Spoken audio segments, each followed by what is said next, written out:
Good morning, welcome to Shubhrij family. চলে এলাম টাটকা ব্লগ নিয়ে। আশা করি সবাই ভালো আছে এবং সুস্থ আছে। ভালো এবং সুস্থ থাকাটা দরকার। যাই হোক, কালকে বাড়িতে তো ফিরে গেছি প্রায় 10:30টার কাছে। ঘুমাতে ঘুমাতে অনেক বেলা হয়ে গেছে, মানে তাড়াতাড়ি বাড়ি ফিরেছি। একটু ওয়েব সিরিজ দেখতে দেখতে অনেক রাত হয়ে গেছে। এই জন্য এখন আবার একটু গিটার ক্লাসে যেতে লেট হয়ে গেল। আগে দৌড়াই যাই, গিটারটা শিখে আসি। এই গিটারটা শেখা শুরু করেছি লাস্ট 2-3 মাস। এর মধ্যেই যে মানে যেখানে শিখি, যে প্রতিষ্ঠানে, সেখানে আবার সামনে অ্যানুয়াল প্রোগ্রাম। এখন চাপিয়ে দিচ্ছে যে তোমাকে একটা কিছু বাজাতে হবে। খুব চাপ লাগছে, যাই না হবে কিনা। গুড ইভিনিং সবাইকে, welcome back to our new blog. আশা করি তোমরা সবাই খুব ভালো আছো, সুস্থ আছো। আর ভালো সুস্থ থাকাটা খুব জরুরি। প্রচণ্ড হাওয়া দিচ্ছে। যাচ্ছি শনিবার সন্ধ্যাবেলা গানের স্কুলে, আর তারপরে যাব একটু অনন্যাদিদের ওখানে, কারণ ওই আমার টাপারওয়্যারের জিনিসগুলো কি করে ডেলিভারি হবে তাদের সাথে কথা বলতে। এই যে এটা হলো আমাদের আলয়। কেউ যদি মনে করো, এটা স্টপ করে ফোন নাম্বারটা নিয়ে তনিষ্ঠার সাথে যোগাযোগ করে নিতে পারো।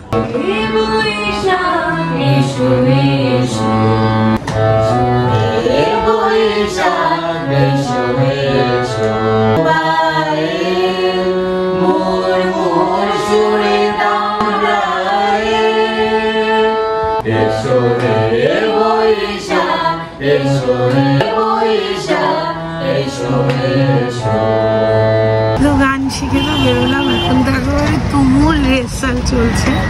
আজকে আমি একটুখানি ক্লিপ শেয়ার করতে পারলাম, আর তনিষ্ঠার মুখটাও হালকা একটুখানি দেখাতে পারলাম। আমি ওকে বললো না এখানে এইভাবে দেখিও না, আমাকে দেখার দরকার নেই।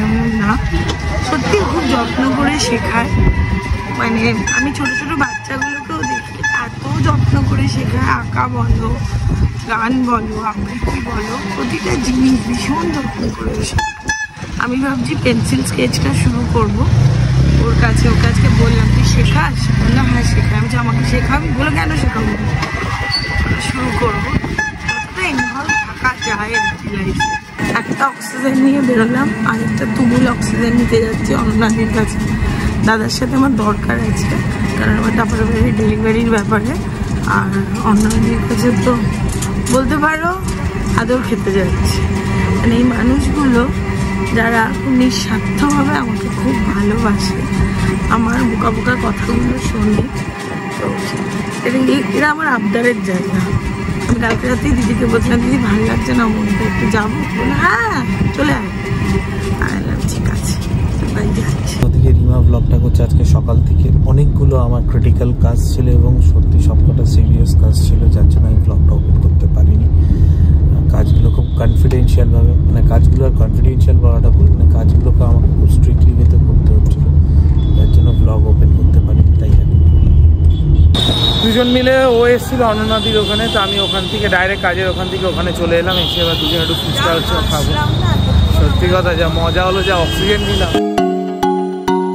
কালকে তো দেখলে আমি আর সুমন ফুচকা খেলাম, তারপর বাজার করতে গেছি। বাজার করতে গিয়ে সে আমার কি শরীর খারাপ, প্রচণ্ড শরীর খারাপ লাগছিল। মানে আমি দাঁড়াতে পারছি না। আমি শুভমকে বললাম প্লিজ গাড়িটা খুলে দে, আমি কি একটু বসি।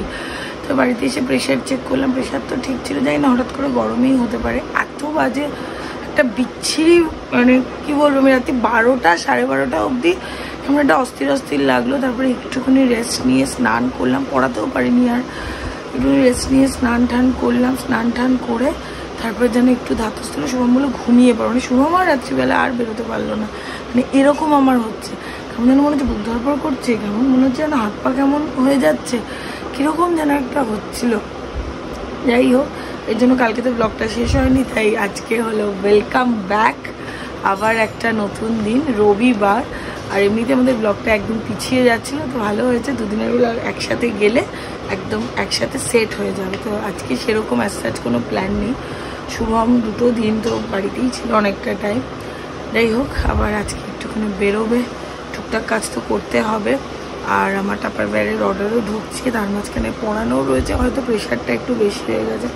মার বিজনেসটার জন্য সব হোলসেলারদের সাথে কথা বলা হচ্ছে, তো সব কিছু মিলিয়ে ঝুলিয়ে ব্যস্ততার মধ্যে অসুস্থতা। বিকেল বেরোচ্ছি, সিঁড়িটা অন্ধকার, তার লাইটগুলো জ্বালিয়ে বেরোই। আমার না ডান পাটায় প্রচণ্ড ব্যথা। সেদিন ঘরে জল পড়েছিল, আমি পড়ে গেছিলাম ধপাস করে, সেখান থেকে ব্যথা কিনা। আজ অব্দি বাড়ির লাইট জ্বাললাম না আমি। যাই হোক, শুভ আমার রাস্তায় একটা কুলফিওয়ালাকে দাঁড় করিয়েছে, কুলফি খাবো এখন। তালা দিয়ে এই ম্যাডাম যাচ্ছে হেয়ার কাট করতে, সেই জন্যই বেরোনো। নইলে আমি এই টাইমে খুব একটা সচরাচর আমার কাজ বাজ না থাকলে আমি বেরোই না, ঘুমাই। কোথায় গেল?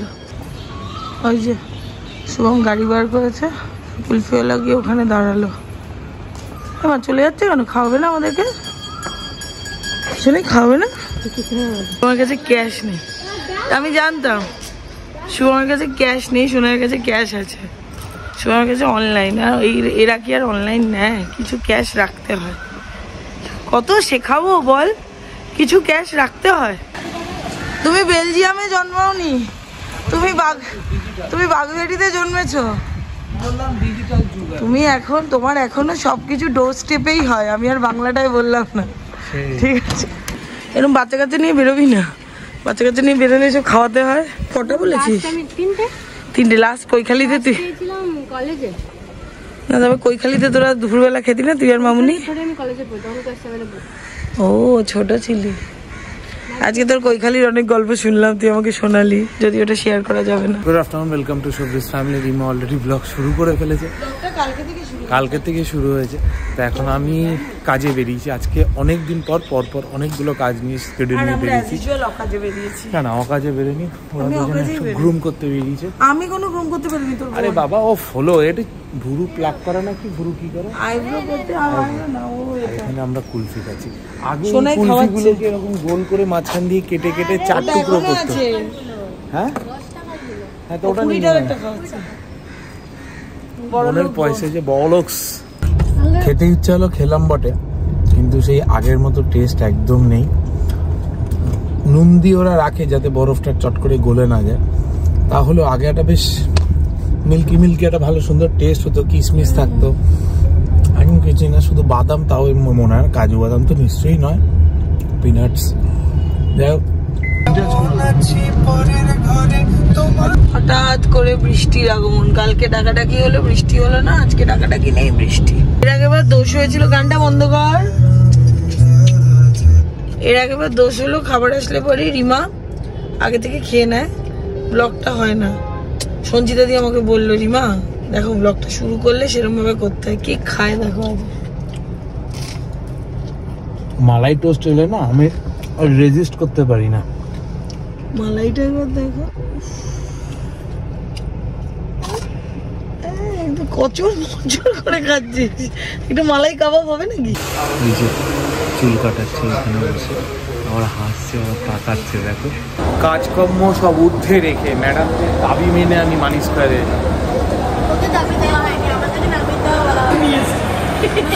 গাড়ি ভাড়া বেশি পড়বে বলা।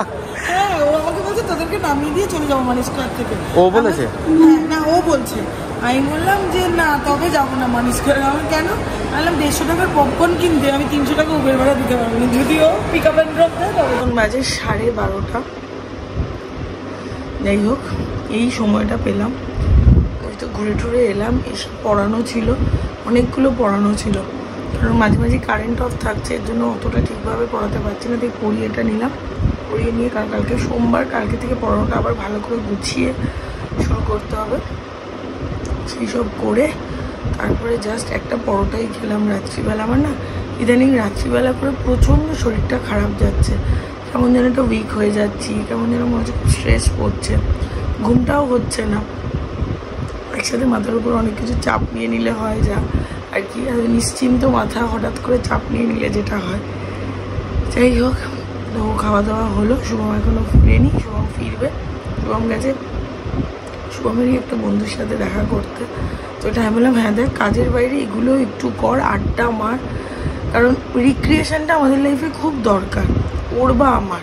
আর দুজনের একজনের যদি রিক্রিয়েশন হয় না, পাশের জনকে ঠিক সামলে নেবো। আজকে ও রিক্রিয়েশনটা করে নিক, ও আমায় ঠিক সামলে নেবে, পরের দিন আমি করে নেবো, ওকে ঠিক সামলে নেবো, এই করে ঠিক হয়ে যাবে। পরিস্থিতি যেরকম যখন থাকে তখন সেইভাবেই চলতে হয়।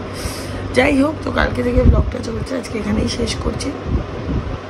যদি ব্লগগুলো ভালো লেগে থাকে তো একটু লাইক, শেয়ার, কমেন্ট আর সাবস্ক্রাইব করে দিই। যে ফ্রেন্ডস আর ফ্যামিলির সাথে অবশ্যই ব্লগটা শেয়ার করো। ভালো থেকো, সুস্থ থেকো, ভালো রেখো, সুস্থ রেখো। গুড নাইট, শুভরাত্রি, টাটা।